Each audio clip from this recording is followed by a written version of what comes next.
feels good when you know it's alive. You say it tastes good when you live on the line that feels great now. And light is falling. You say it tastes good when you live on the line that feels great now. And light is falling. You say it tastes good when you live on the line that feels great now. And light is falling. You say it tastes good when you live on the line that feels great now. And light is falling, falling, falling, falling, falling, falling.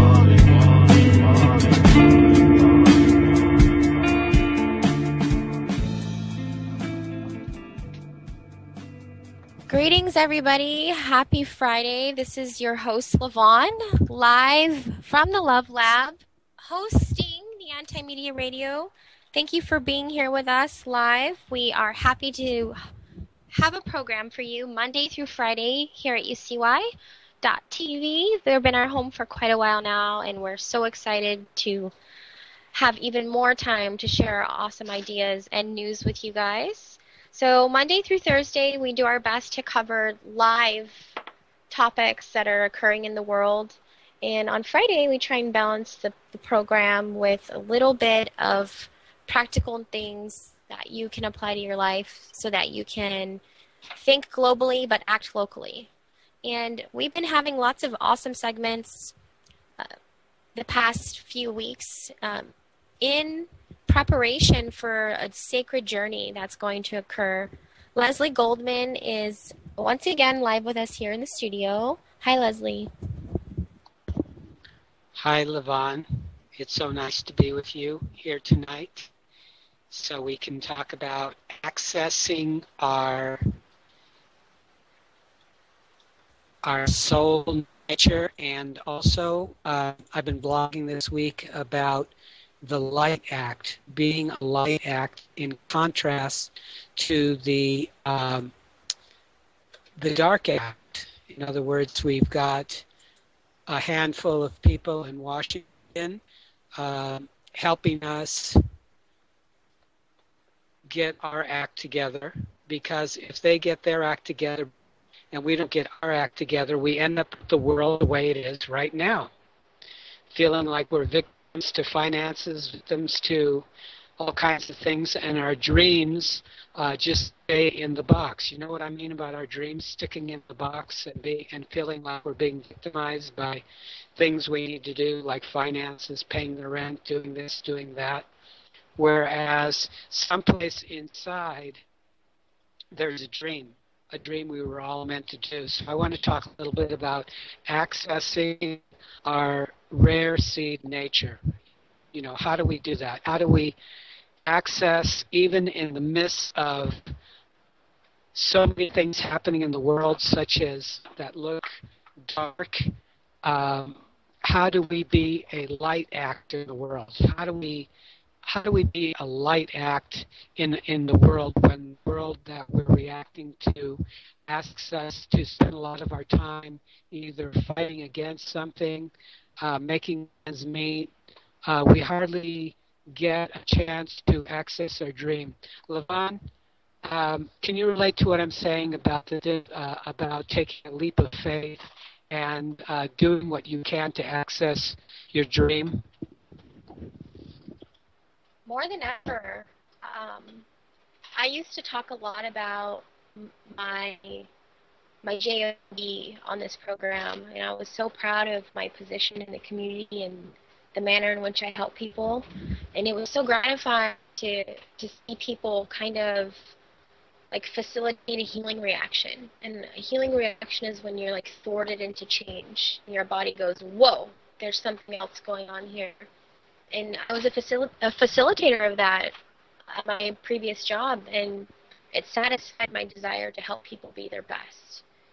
But it stopped doing that for me after some time because of various things, and I realized that the only true way to help somebody be their absolute best is to ensure that the foundation is solid, meaning that their cells are being built out of awesome materials.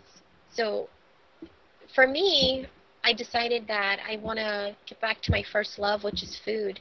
You know, I grew up watching my grandpa grow his own food and manage a restaurant, and it it's just such a beautiful experience to go outside and pick your own lunch, you know, and you nurture people's souls on a cellular level, and so many people. I honestly believe that most of America is starving for nutrition. You know, they're eating empty food. It's like you said, it's an empty harvest. And we're creating people who are made of this empty harvest. So we have a nation of semi people. You know, I call them human doings. They're not human beings. We need more we need more beautiful sustenance so that we can have more beings walking around. But I know how people can get stuck at the job. It's so easy to become complacent and lose your connection to the earth because our world is so different now, Leslie, isn't it? Well, you know, I have most of my teachings in repurposed pizza boxes. And that whole metaphor came to me years ago when that same handful of gentlemen and ladies in Washington who decided that, well, a few years ago, one of their acts was they defined 2 ounces of tomato sauce as a vegetable. And they did that so they could work around the idea of kids getting healthier lunches in the schools. So by defining 2 ounces of tomato sauce as a vegetable, therefore they could save a lot of money because they wouldn't have to have fresh vegetables in the school lunch program. And it was at that time that I started my campaign, which was called Grow a Healthier Pizza, which of course is a metaphor for grow some of your own food and also winning back your sacred seeds. So here's one poem that kind of sets the tone and leads into this idea of how can we access our rare seed nature. How more beautiful would the world be if all the heirloom seeds sitting on shelves and packages became the plants they could be? How much more soul would there be in the world if we allowed our inner seed dreams to come out of their packages and boxes and grow the plants they can be? How much passion in life would we feel? How more peaceful and healthy would the world be? Mother Nature says plant your dream because your soul is intended to be a fully expressing heirloom seed in her cornucopia of earthly abundance. She wants you fully growing in the world now. What do you think of that, Lavonne? Do you think there's any force that wants you growing in the world now in spite of all the pressures and the... Totally. Like I've often described myself as a plant, and my old titles and position was fantastic, and it really nourished me as a plant. But I feel like I'm my roots are becoming substantial, and I just need more space. Like I can't be put in a box, Leslie. Like I just can't. Like even my love lab, it's a big open space, and you can create or destroy as many boxes as you want. You know, all the rooms are interchangeable here because I literally cannot be put in a box. And I think a rare seed gets to a certain point where they're just itching to do what's written in them. You know, they want to grow. So I'm really excited about having opportunity to not be in a box.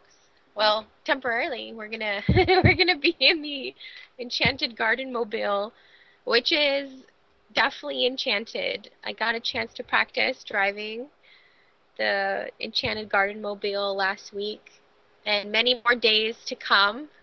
It's a 68 Volkswagen bus with a lot of spirit. And if you guys don't know yet, Leslie and I are going to make a journey, and we're going to find rare seeds.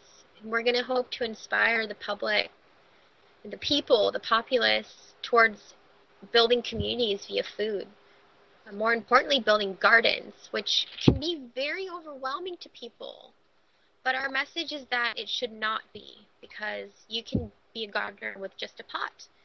So we're going to start releasing planned um, destinations and hoping to see a lot of people meeting up with us because we have really special seeds to give away. Do you want to tell people about what we have, Leslie? What's going on? Yeah.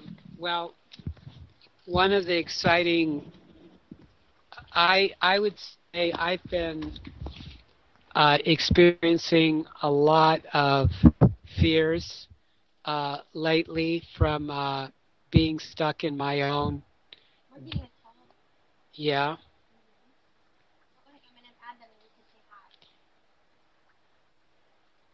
Yeah. Well, I've been experiencing uh,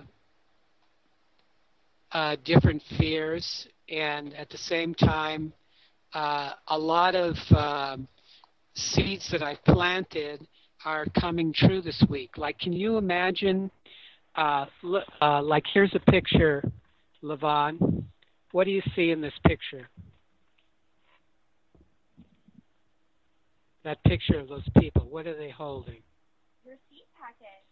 Yeah. Those are your seed packets. Yeah. I mean, what a dream. I mean, do you realize that everything starts with an idea? It does. And everything starts with an idea, and then the idea becomes what I call a seed dream, and then you plant your dream, and when you plant the dream, then you have to remember to water the dream. See, most people don't realize. Okay, let's say. Hold it, not to be rude, Leslie, but we have someone on the line. Thank you for calling us. What's your name? Hello? Oh, maybe they're shy. Okay, please get back to me. I love your callers. They're always such a nice addition. You know, we're right in the middle of something, and then the phone rings. I wonder who it is. Maybe it's Keep the Beat. Maybe it's the spirit of something. So what was I saying? You were talking about seed dreams and how they use water. Yeah, and I was talking about how things get planted and how things grow. It's like we either live in the world in someone else's dream or we plant our own dream. Can you imagine that? Planting your own dream. It starts with something you imagine, and then you have to bring it down into the earth, and then you actually, the metaphor or the literal thing is, if you do enchanted gardening, you actually plant your dream in soil, and as you water your dream, you can see it grow. Literally watering your dream.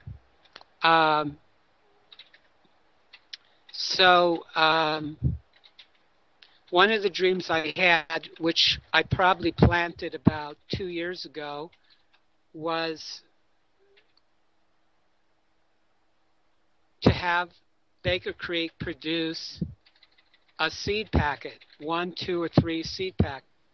And in the midst of the chaos, even while I was stuck, even while I was having physical pain, even while I was doubting whether I would be making this journey, I took time and put those fears aside, and I finished turning in the paperwork to create some forward momentum so that what's happening right now could happen.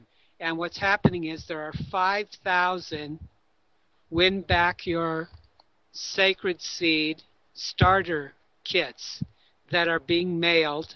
A third of them are being mailed to San Diego to take on our journey in the Enchanted Gardenmobile.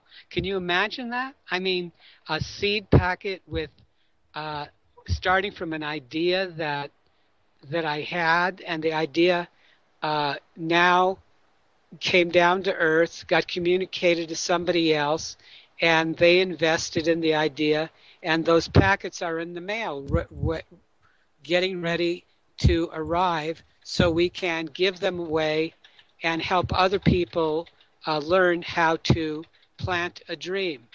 What do you think of that, Lavonne? Well, the people in the chat, they think we're talking about silly stuff. But I got to tell you, The earth is kinetic, just like your body. And when you set an intention, it conspires to make it so, whether it's fueled by love or fear. So I really believe in the power of setting intentions, and it's so wonderful to plant a seed while you do it, because in a sense you get to see it occurring, um and it's going to be really inspiring to share that with people.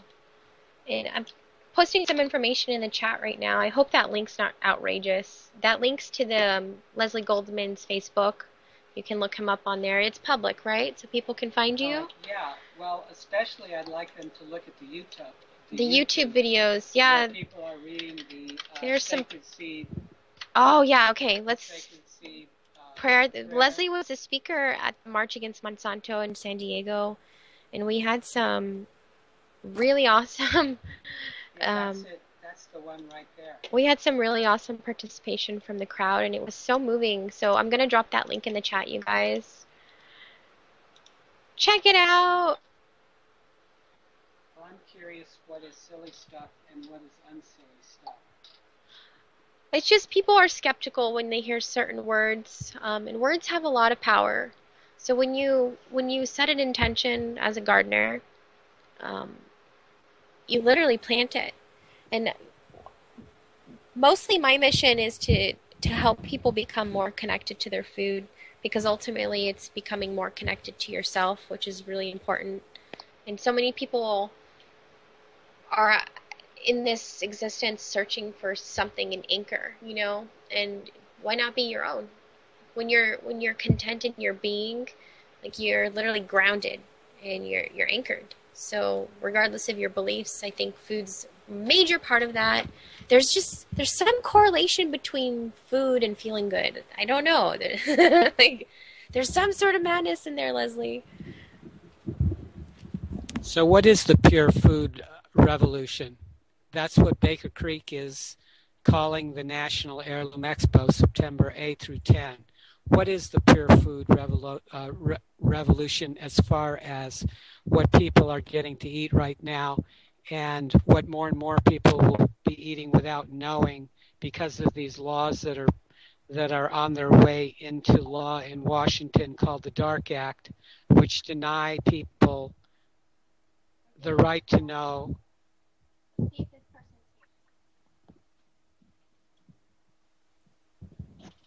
Hi there, you're on with the Anti-Media Radio. What's your name?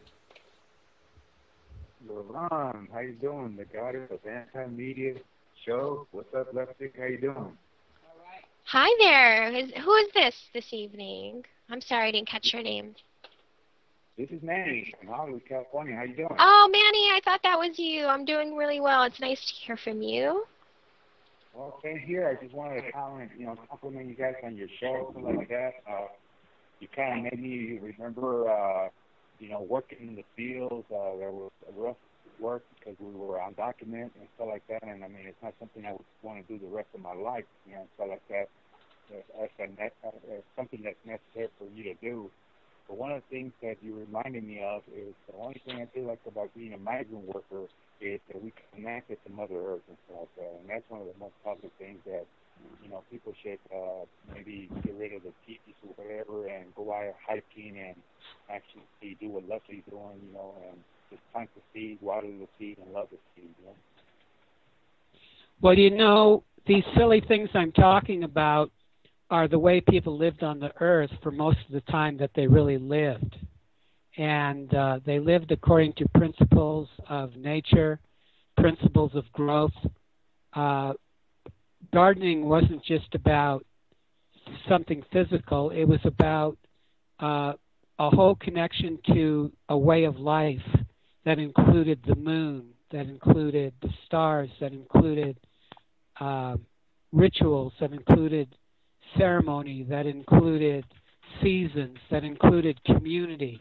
It was like people would come together for these festivals and for different things, and they had ways of coming together to celebrate the harvest and celebrate the growth.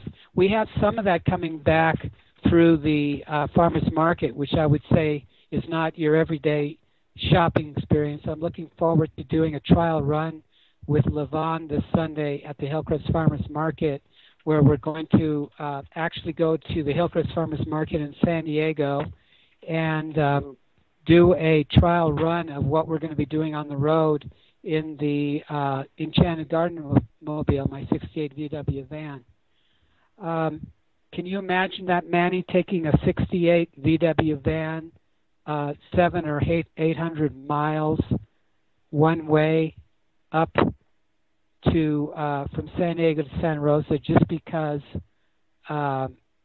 you feel you have to go there, or it's like a spiritual pilgrimage? Have you been in your work, like when we met at the March Against Monsanto? I really have enjoyed watching you in that video, the way you were participating and saying the sacred seed prayer. What do you think of that when I was on stage and we were saying that sacred seed prayer and you and all the others were repeating the words? What do you think of that? Well, I think it's one of the most lovely things to happen, because people have no clue about, protecting Mother Nature and being grounded with the earth, and just like the fights that we have against, the killing of all these animals. People forget that, Mother Earth has to be protected at any cost and stuff like that, because we humans are not, supposedly, we're not, the people that control the earth. We're only here as visitors and stuff like that, and that's one of the things that really moved me about what you're doing. You are so committed. You just, as an activist, I don't get blown away very easily, but you blew me away, seriously. Well, you blew me away too with your support and the support that I received that day. I really hope those videos that we made, there's two of them, the one that Lavonne just put up, and the other one which was about winning back your sacred seed. This whole idea of rare seed and sacred seed, that goes back thousands of years as well. It's the idea that not only are there indigenous seeds which once were all we had, but there are indigenous people that I call rare seeds. And we want to encourage people to express their rare seed nature. There was a man who once said, his name was Romain Rolland, he once said, "There's no lack in the universe of souls that will form the new ground." And the Enchanted Gardenmobile is our vehicle to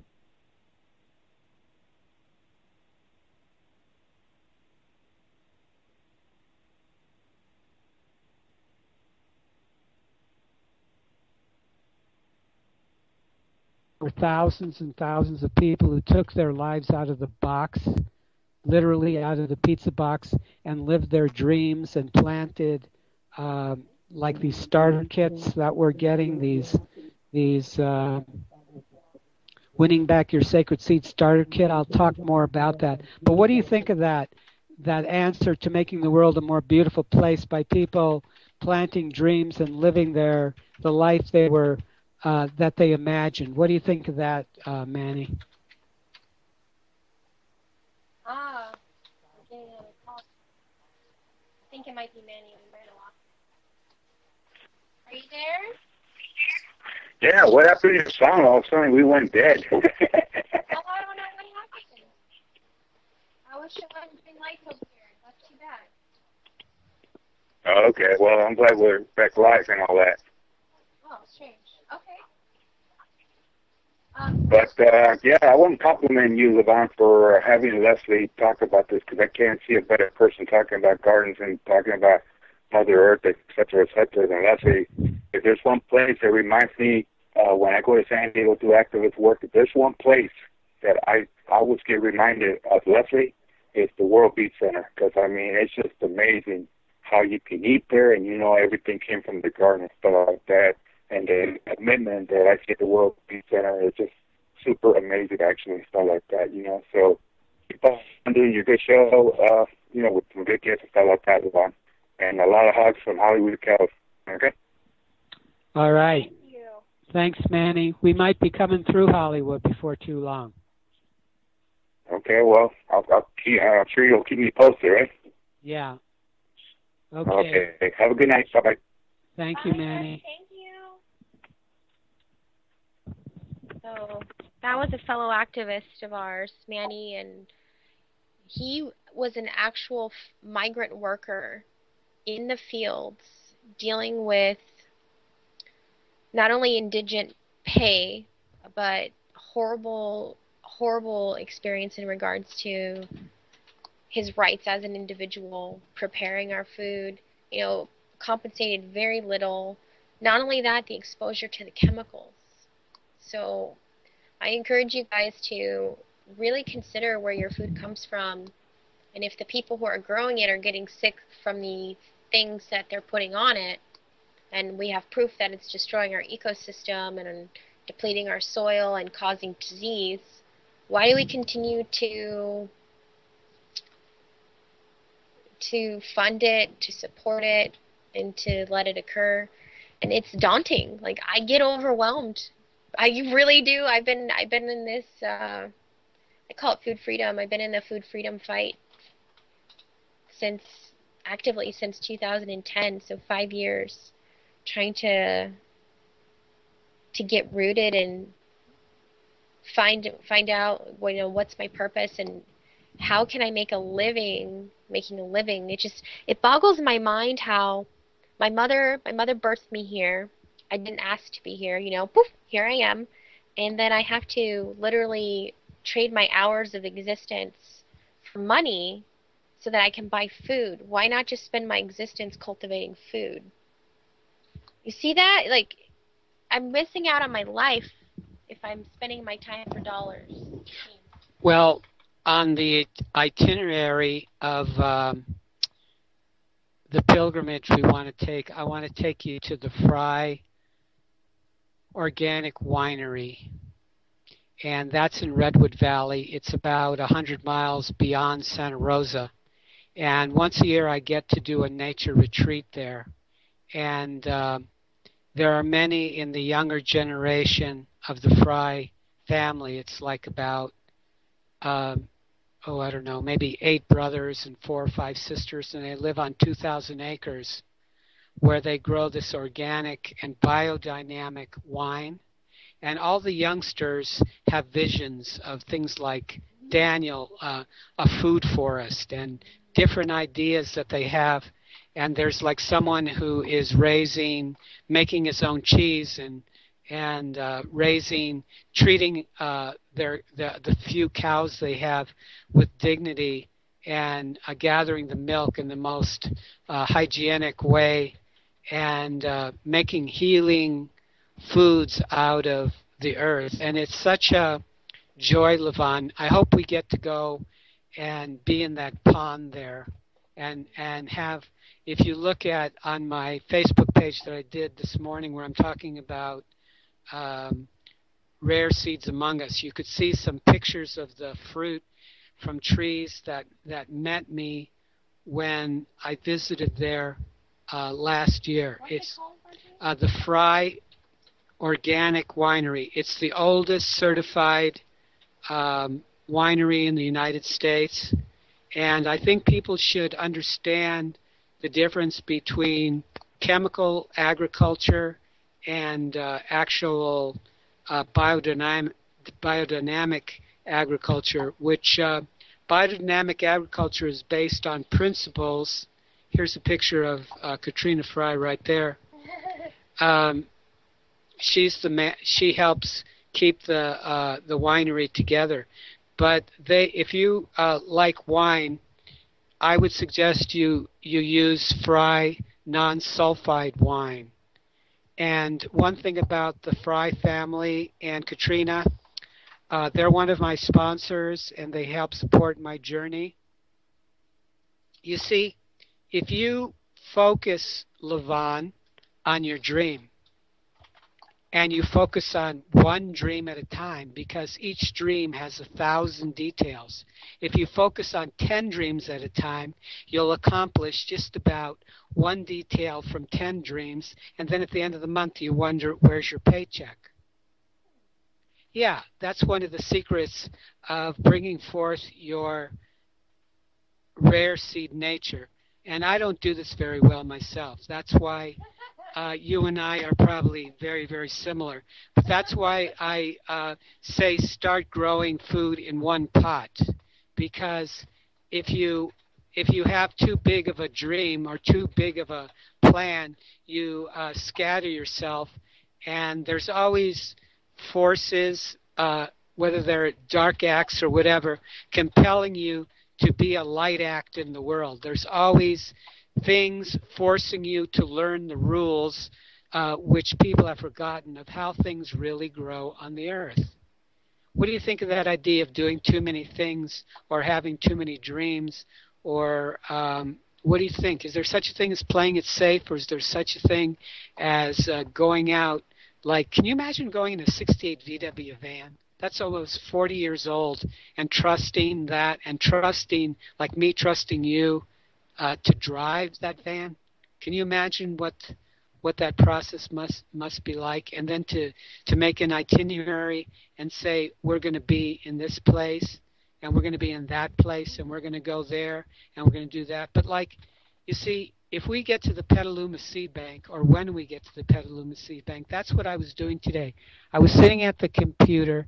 I created a notebook and a cover that says itinerary of the journey.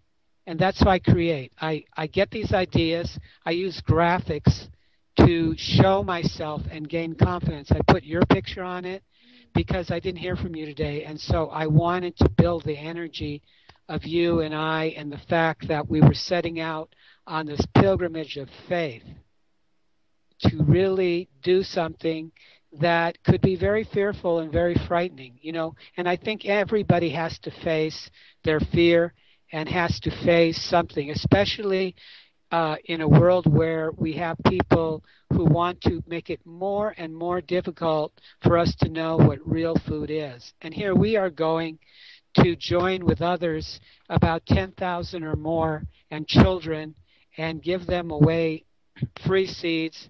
And do you know what the kids are doing up there at the Natural Products Expo? When I give them seeds, I say, who wants this seed? Who wants that seed? All those kids in those schools are already gardening in that neck of the woods in Sonoma County. They don't think it's silly either. They are growing food, growing ancient wheat, growing ancient grains, working with nature, celebrating the rain. You know, I started in my article that's in the Life Connection talking about dark clouds hovering over our lives now, emanating out of Washington. And then I was saying, well, you know, I said, with dark clouds hovering over California and across the nation, emanating from Washington, D.C., the Enchanted Garden Mobile's journey aims to inspire a climate shift. You understand? A climate shift. I'm talking metaphors. Yeah, well, you know, the climate shift comes from people planting dreams and getting in touch with what I call your rare seed nature. So your rare seed nature, if you go and read my article, Tips for Winning Back Your Sacred Seed, which was printed in the Life Connection, and it's printed in Cure Zone. If you find that link, Lavonne, you can read more of the tips. And like when I was talking at the March of Monsanto, I said, I feel like I'm looking at rare seeds meant to create a different kind of world. It's something to think of ourselves as a rare seed and to be a light act rather than a dark act. There's some people who are creating a dark act, but we can be the light act. What do you have to say, Lavonne? Well, I feel like I've heard you say those words a lot in public as an activist, and they didn't they didn't strike a chord with me as intensely as they did this year at the March Against Monsanto, because I kind of discovered that myself, that I am a rare seed. There's nobody on this plane that can do what I do, and there's a reason that I can do what I can do. I need to do it. But figuring out how to do it really overwhelms people. And the best advice that I have in that regard is just to keep your energy, your intentions focused on the thing that you want, because then it'll just become tangible. That's how life works, right? Like you said, all of our everything that we essentially have is one thought, just an idea. Like the anti-media, the 3 years ago, I met Nick when I talked 3 years ago at the March on Monsanto. He was my first contact with the anti-media. Before you were just a dream in his eye right then. And now 3 years later, you've got the Lavonne anti-media show every Friday night, 8 o'clock Pacific Standard Time for an hour. So here you're manifesting one dream, right? And now we want to talk about some other dreams. What do you think of my idea of plant your dream, though, as a way of keeping focus when there's so many distractions in the world? What do you think about, like, for instance, I'm noticing the first kamut seeds that we planted 2 weeks ago are coming up in Keep the Beat spot. You remember what happened when we planted those seeds? Yeah, it's really powerful. And I got to say, Leslie, that your message is not only profound, but I think now's the time for people to hear it. They're tuned, like how seeds are kind of stagnant until you give them the right attention. I feel like myself, I'm a seed, and other people that I know were seeds too, and maybe you gave us the right type of attention, but we're growing. Something's changing within us, and we're really realizing this kinetic nature that is just inherently everywhere.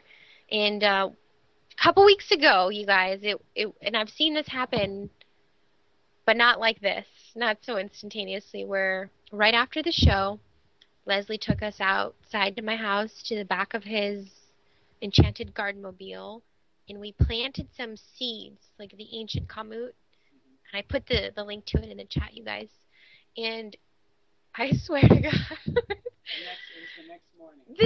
A couple hours later, actually, it began. Yeah, because I was awake. I was just like, buzz, I was buzzing with excitement about what we had established via word. I always say that you're speaking spells when you say words. Like, be careful what you're spelling.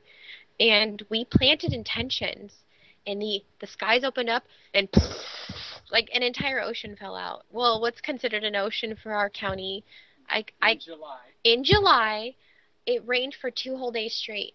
And I myself collected 20 gallons. I know some people who collected hundreds of gallons of water, that is. And it just goes to show you, there were 1, 2, 3, 4, there were 5 of us, right, that night. We 5 of us sat there with this one pot and these seeds. And I gave a dream for each one of my seeds. I must have planted like 7. But it was so powerful to see that. And I think everybody who was there and who has experienced Leslie's lesson kind of walks away with this perplexing idea that, maybe there's something I'm supposed to do here. And it doesn't relate to a particular church or ideal or anything of that sort. It just has to do with being alive and feeling alive. And as a gardener myself, I couldn't agree more with, like, what you give attention to in your garden is what flourishes. And you got to recognize that some plants don't work well with other plants, but that doesn't mean that they're worthless. You just got to find the right companion plants. Mm-hmm. Things flourish when they're in the right environment. And I think a lot of us people are the same way. So I'm done being transplanted. I'm setting roots, and I'm I'm gonna grow into a forest. So watch out, world. So you're gonna root your dream, Yes. like the beat. Lavonne, have you ever heard of Luther Burbank? I gotta say it sounds familiar, but I don't know why. Okay, Luther Burbank was a man. He was a rare seed among us who created many of the vegetables or the fruits that we eat today.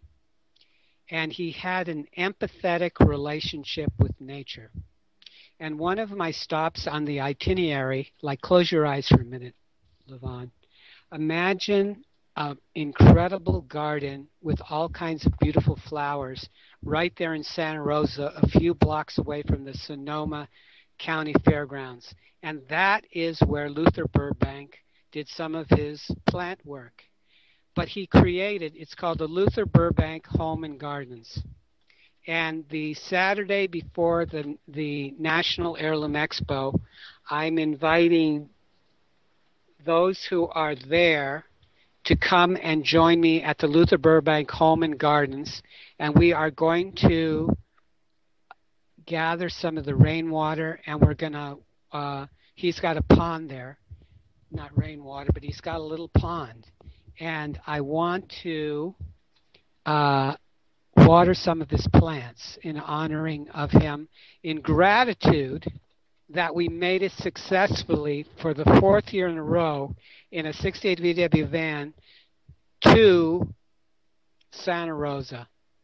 We're going to spend time, and I'm calling upon the Luther Burbank's spirit to draw us successfully there, and all the issues that you have right now, Lavonne, that make you question and say, how could I do this trip? Can I pay the rent? Am I covering my bills? Am I doing this? I'm doing all the issues that each person listening has to face that keep our dreams in boxes. Do you know what Luther Burbank did out of his empathetic relationship with nature? I'm going to tell you. Well, probably the same thing I want to do. Like instinctively, I want to sell everything that's not a book or an antique chair, and I want to live on the land. I want to, my dream's so important that all the other stuff doesn't matter. So perhaps he did the same. Well, I'm going to take you on this journey, and we're going to put some pictures up on Facebook and Instagram. Where are they going to be on Instagram? Oh gosh. Okay, I'm so excited, you guys. Leslie and I created an Instagram that we're going to upload probably every important encounter that we have on the road, and it's oh man, I don't want to tell them the wrong one. Well, there's one. I have one. Yeah, we both have our own. So Leslie's Your Enchanted Gardener, and then the one for everybody, the community one, is Enchanted Garden Club, and there's an underscore in between those two words, Enchanted _Garden _Club, and then Love On Not Off. So we're going to link all three of those so you guys can literally follow us on the road. And we're going to find Enchanted Garden Club members, and we're going to connect them there so that we can all share our tips and secrets for growing food. Let's build a network of gardeners. Like, that's our idea.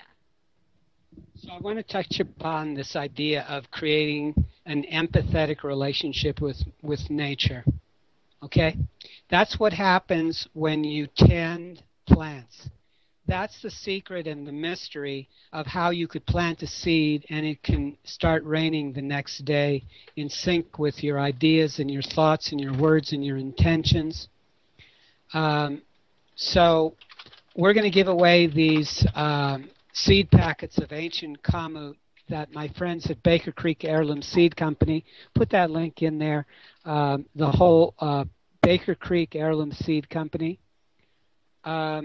They and my friends at Kamut International provided the ancient wheat, and now we have this new seed packet coming out. I decided the first 100, since this thing is going to start us on the path of winning back our sacred seed. Can you imagine that?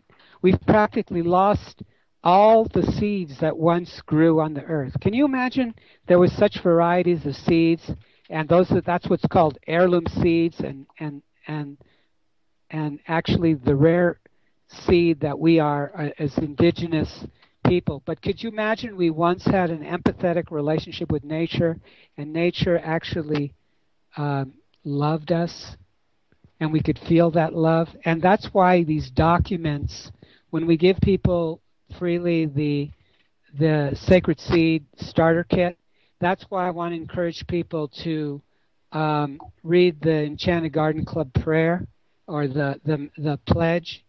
You know, this is the one that you like to read. Well, I want to do some word clearing because if you've been listening to my show for almost 2 years now, a message that I have a lot, and it's become kind of a mantra for me, is I think we're all trying to say the same things, but we're using different words. And we spend a lot of time arguing over the words instead of the feeling behind them. So I want you guys to listen to the following words and notice how they make you feel. This is so powerful. So the first time I read this was after I gave my speech at the March Against Monsanto. I was the last speaker. I was so nervous. Leslie came up to me right after with such excitement. He's like, "We've got work to do." So he showed me the van, and I became a garden member. And I read these words, and you guys, they moved me. Yay, I got an email. Sorry, I'm reading the chat at the same time. So these words are so powerful, okay? Regardless of your beliefs, just listen. So, I'm an Enchanted Garden Club member. Oh, patient Mother Earth, let us walk together more closely. I accept your fulfillment as a byproduct of my own fertile deep dreams flowering. Remind me that all natural things on earth grow from seeds. Open in me the wisdom contained in a tiny seed that I might too experience how dreams grow naturally. The Enchanted Garden, a name for the new earth growing through me, starts here and now. I am a sacred seed. So, how revolutionary to believe that you're valuable and worthy and have purpose and be empowered in that knowledge and belief. So many people, human doings that I meet, don't have that notion, and I so wonder, where does it come from? You know, regardless of our different backgrounds and heritage and communal upbringings and just montage of life experiences, why is that a consensus? You know, why do people feel empty? Well, that's because there are a small handful of people who never had good mothers, and they happen to be elected to office, and they don't recognize that it's we the people, and they think it's something else, and they're creating that other world. But you see, my point is that if there are thousands and thousands of people growing literal grassroots in a pot, that creates a shift in awareness where those words that you were talking about have a different meaning. Because everything I talk about is a metaphor. I'm speaking on at least 4 levels of creation. You see, and I start everything I talk about is on 4 levels. To how deep you could go, you will find meaning in there. But I hope it also there's a literal meaning as well. But as you say, it's the energy that needs to come through. And it is, rather than fighting against, we really need to spend some time in the garden. Garden is actually a metaphor for what you call consciousness. The management of the garden is you. That's why I call it Keep a Garden Management Journal. The garden is consciousness, which is what you want to shift, and why we are stuck in the boxes, and why we are why people are being fed right now, Lavonne. They are being fed, and this goes back at least 100 years of being fed by only part of, rather than what's whole. and then we start having what's called diseases, which turn into diseases because we are looking at naming them as conditions rather than processes of growth. Right. And so that's why I'm talking about this. Like this, here's a lady.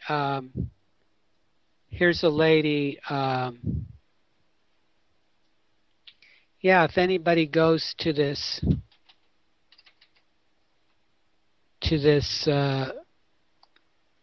yeah, it's powerful. Why, look at you, Lavonne. You're eating that cake right there.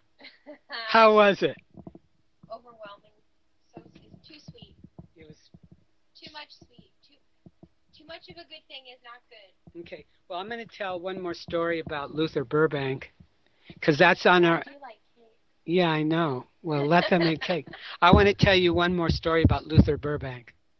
So here, I like to visit the Luther Burbank Home and Gardens in Santa Rosa, and he listened to nature and created all kinds of fruits that never existed before. Like he created a spineless cactus, and a lot of people in biotechnology, they like to talk about how Luther Burbank did genetic engineering. Well, he did actually genetic modification, but he did it out of his love affair with nature. He would say, I would like to create more variety. I would like to create more abundance. I would like to create a lot of things out of the gene. You can create GMOs without creating disease in the body? Well, you could genetically modify things through techniques of just regular plant growth. I mean, and in harmony with nature. You don't have to do. You don't have to do it Monsanto's way, is what you're saying? You don't have to make war on nature. Ooh, what a concept! Yeah. In other words, all pharmaceuticals basically they have value, especially as heroic measures, because they give us more time to make mistakes and learn from our errors. But to define medicine as pharmaceutical drugs or stuff that you could, what one of my biggest fears is if there's an earthquake, I would get stuck in CVS rather than People's Food Store. You know what I mean? If I got stuck in People's Food Store, I could live, and if I had a few extra people, we would just promote each other, and we would start families and communities, and some two people would get together, and I would be the grandfather, and we would have some young person, and we would.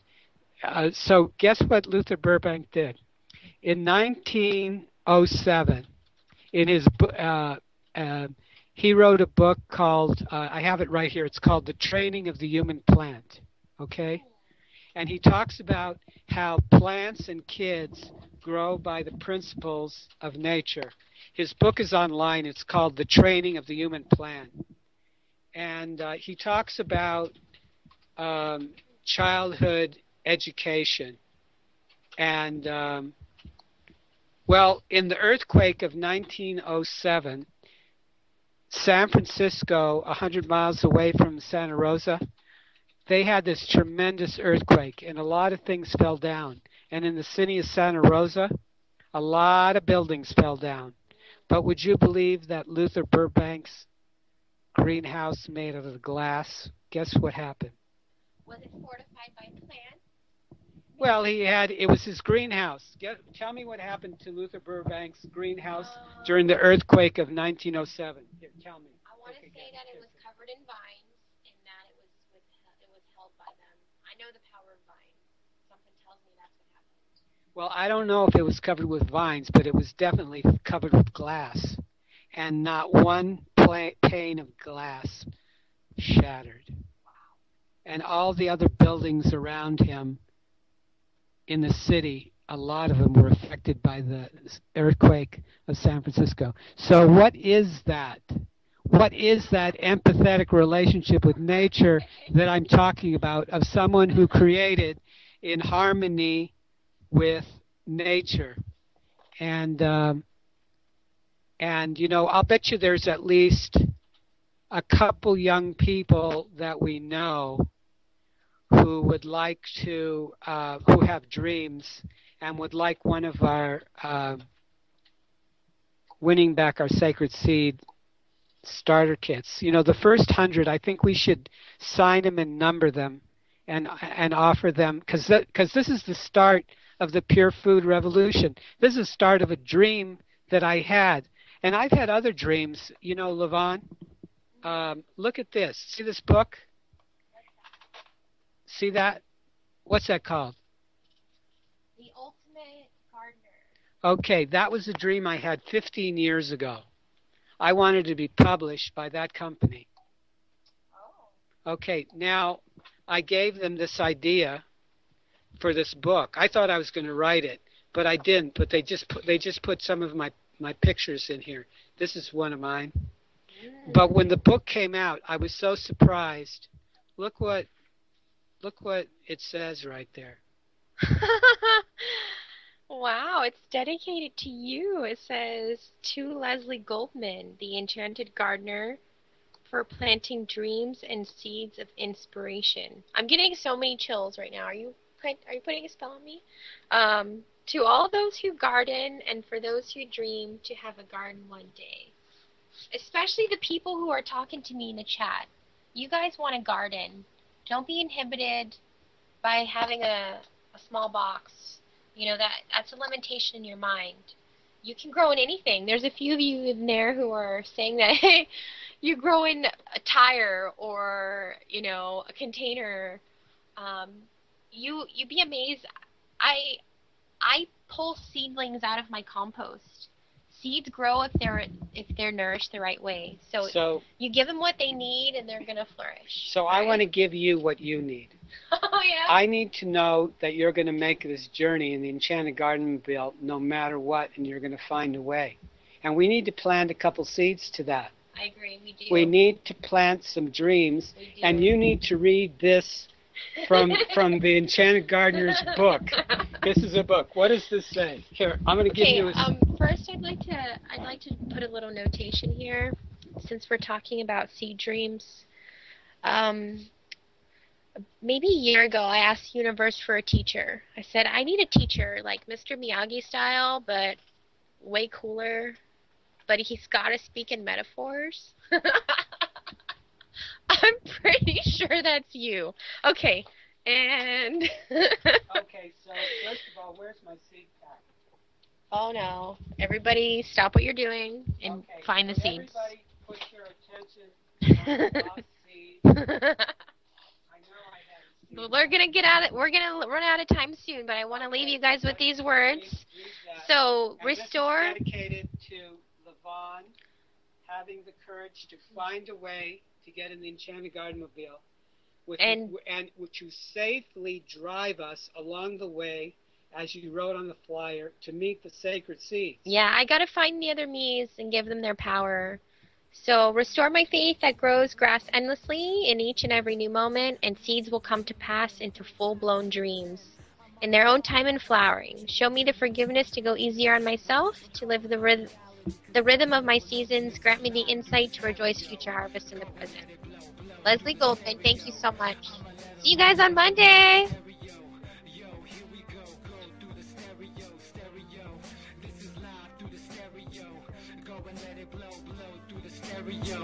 I'ma let them know through the stereo. Yo, here we go through the